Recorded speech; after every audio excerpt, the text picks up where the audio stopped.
Salut à tous et bienvenue pour votre nouveau numéro du Journal des Sports. On débute en prenant des nouvelles du VAFC dont le mercato est bel et bien lancé. La première recrue du VAFC est un jeune milieu de terrain sénégalais de 19 ans, El Hadj Dabo. Il arrive pour 3 ans en provenance de Sedan où il évoluait la saison dernière en CFA. L'attaquant Lamine Ndao, formé dans la même académie que Dabo, a quant à lui prolongé son contrat AVA de 3 ans, soit jusqu'en 2018. Du côté du foot amateur, la bonne nouvelle est venue de Rouzy, où Valenciennes-Saint-Va s'est imposé 3-1 pour s'offrir une montée en promotion première division de district. Une première pour ce club à ce niveau-là, qui valait bien un petit cri de guerre, comme on le voit sur ces images du club. La troisième équipe amateur de Valenciennes revient donc aux trousses de Valenciennes Summer, maintenue en première division, car finalement 7e de sa poule, après son match nul de partout dimanche dernier face à Douchy. Enfin, en Ligue, score de parité également pour du Temple, 1 partout sur la pelouse de Wascal. Du Temple qui termine cette saison à la 5e place de la promotion amateur.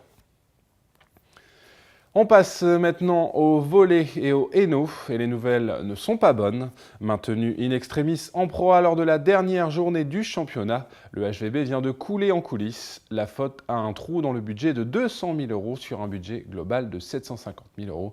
Résultat, le deuxième club professionnel de Valenciennes ne s'est pas présenté devant la DNCG et il a aussi été contraint de déposer le bilan mercredi 26 mai. Il doit passer en audience au tribunal de grande instance le 11 juin qui décidera de la suite à donner. Une reprise si le président Loisel trouve des fonds auprès des financeurs privés et publics d'ici ce jeudi 11. Un redressement avec mandataire en cas d'offre de reprise ou une pure et simple liquidation signifiant la disparition totale du Hainaut volley.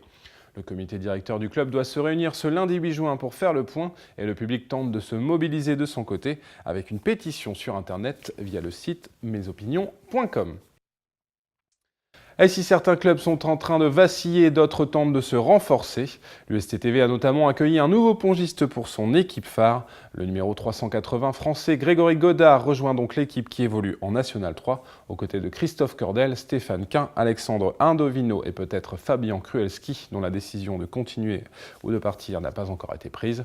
À 45 ans, le nordiste rejoint donc encore un nouveau club régional pour le plus grand bonheur des supporters du tennis de table valenciennois qui vont accueillir un joueur tout de même vice-champion de France vétéran en 2012 chez les plus de 40 ans.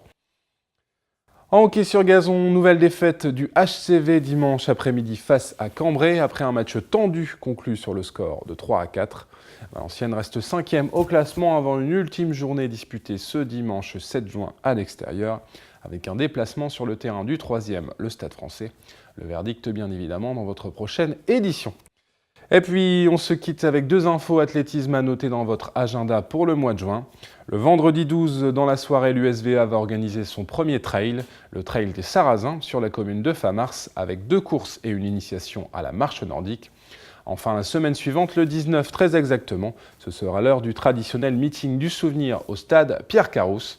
Tous les renseignements sur ces 2 événements via le site officiel de l'US Valenciennes Athlétisme, valathlet.fr. Voilà, c'est la fin de votre journal des sports. Merci de l'avoir suivi. Très bonnes semaines à toutes et à tous. Bye bye.